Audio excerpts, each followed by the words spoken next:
Hey everybody, Steve here, and welcome to another AFR Scouting Report, where we take a preview look at an upcoming game. Today we're taking a look at Fantasy Football Draft Deals and Dice. It's by Sema Games and designed by Ryan Mentok.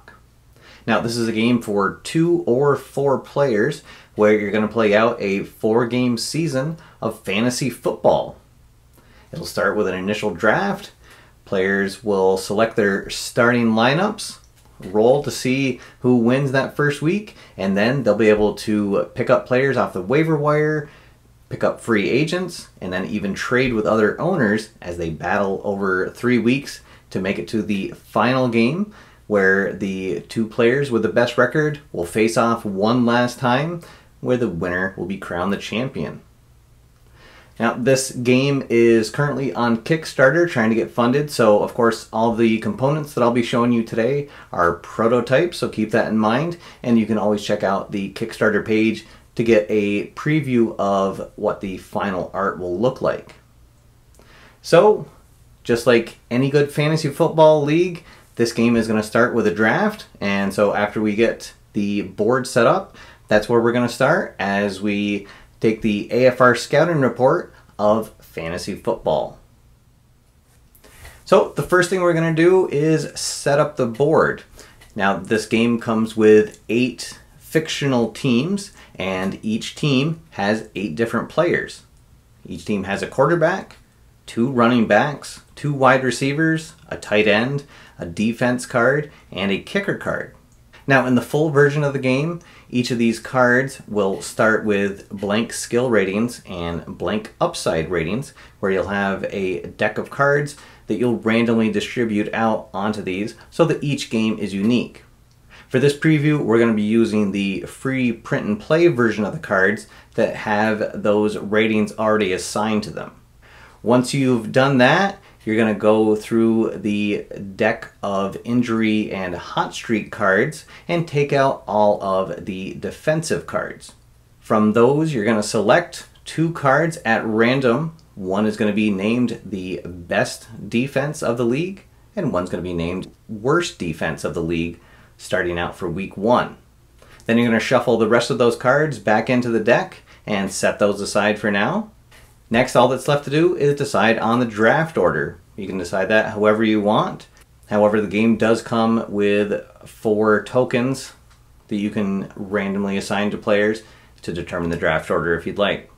Whoever ends up selecting last also receives a second token, and this will be the number 1 waiver wire token that we'll explain how is used later.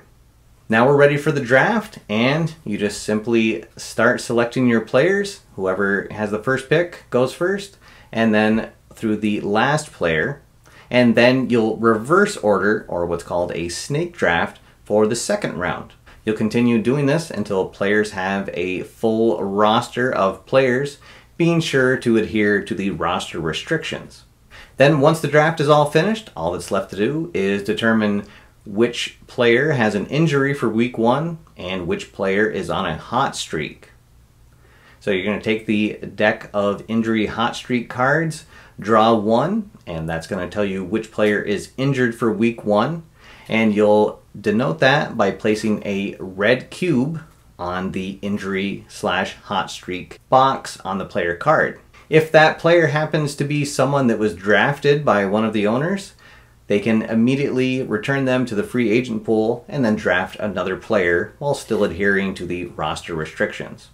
Then you'll draw another card, and this will determine who is on a hot streak for this week, and you'll denote that by placing a green cube on the player card in the injury/hot streak box. And now you're all set for week 1, and so let's show you how the scoring will work. First, we'll take a close-up look at one of the player cards. Owner number 1 drafted the quarterback from the San Francisco team, and you can see on the top it lists the 4 different opponents that they'll face over the course of the game. In week 1, they'll be facing off against LA, and then you'll see in week 2, their game against Seattle is highlighted in green, and that means that it's a prime time game where the player will get to roll more dice to simulate the high stress of that primetime game. In the bottom left of the player card is their skill rating. In this case, this quarterback has a skill rating of 18, and that means that that's going to be their base amount of points that they're going to score every week. On the right-hand side of the card is their upside rating. In this case, it's a 7, and that number just gives you a basic idea of what you can expect on average for that player to add to their skill rating once they're done rolling the dice for the week. The amount of dice that you'll roll is shown in the box that's in the middle of the card. In this case, this player is going to roll 4 dice that are green and then 2 dice that are red on a normal week. If the player was injured and they had a red cube in the top, you would subtract 2 of the green dice because you would only roll the red die for that top row. Same thing if the player was on a hot streak and had a green cube in the box up top, then you would only roll the green dice for that top row, subtracting 1 red die from the total. If that player's team was facing off against the worst defense that week, they would have a green cube in the defensive matchup box, and that would mean that they would only roll the green dice for that bottom row. In this case, you would be subtracting 1 red die. And vice versa, if they were facing off against the best defense in the league that week, there would be a red cube there, and then you would only roll the red dice from that bottom row. In this case, he would lose 2 green dice. And then if the player was playing in a prime time game, for this player, if it was week 2 and they're facing off against Seattle, that means you're going to double all of the dice rolled for that top row. Normally, this player would roll 4 green dice, but if it was during a primetime week, he would roll 6 dice, his 4 normal ones, and then you double the amount of green dice from the top row. Then you would also double the amount of red dice on the top row, in this player's case, just adding 1 extra die. The last thing we'll mention on the player cards, as you'll see on week 2 and week 3 for this player, they have a football icon. That means that you're going to draw an event card for the week. This deck of cards has some random elements to it that will sometimes help your player and sometimes will be not so helpful. You just simply draw the card and then refer to the player position and then read off what it says. In this case, it's a special fan, and for the quarterback, that means that for every 1 that is rolled on a green die, you're going to add 5 points to his total. Once you roll all the dice, you'll add the green dice to the skill rating, and then finally you'll subtract the total of the red dice to get your total points for the week. After you're finished totaling the number of points for that player, then the dice would go to your opponent, and then he would roll for his quarterback. You can keep track on the box score that comes with the game, and then you just alternate back and forth between your opponent for the week until you've gone through all of your players. The scoring for the defense and for the kicking team is different from the others. Let's take a look at the defensive card. In this case, player 1 has the Baltimore defense this week. And we see that the defensive cards do not have a skill rating, they only have the upside rating. And instead of just totaling the green dice and subtracting the red dice, it has a unique scoring system. And you can see on the side of the card, it tells you exactly how that works. Hot streaks and defensive matchups work exactly the same as they do on the other cards, as do the event cards. So for instance, on this card here, we can see that the defense was involved in a shootout and they give up a few easy touchdowns, and you're going to subtract 7 points from the total. And then finally, let's look at the kickers. The kickers, the same as the defense, do not have skill ratings. They only have upside ratings on their cards. And again, it has a unique scoring system for them. You'll roll the number of green and red dice indicated on the player, of course taking into account if the player is injured or on a hot streak or has a favorable or unfavorable defensive matchup. Once you have all the dice rolled, you're going to take the highest green die, and that's going to represent the number of field goals attempted. Then you can choose any of the remaining green dice, and that will be the number of field goals made. Finally, the lowest red die will be how many extra points that kicker converted for the week. The number of field goals made will be multiplied by 3. Then you'll subtract how many field goals were missed, 1 point each for those misses, and then finally you'll add 1 point for every extra point made. In this example here, we see that we rolled a 1, 3, and 4 on the green dice, and then a 2 and a 6 on the red dice. So we would take the 4 as the number of field goals attempted, and then we're going to choose to use the 3 die for the number of field goals made. Finally, the red 2 tells us that there were 2 extra points converted.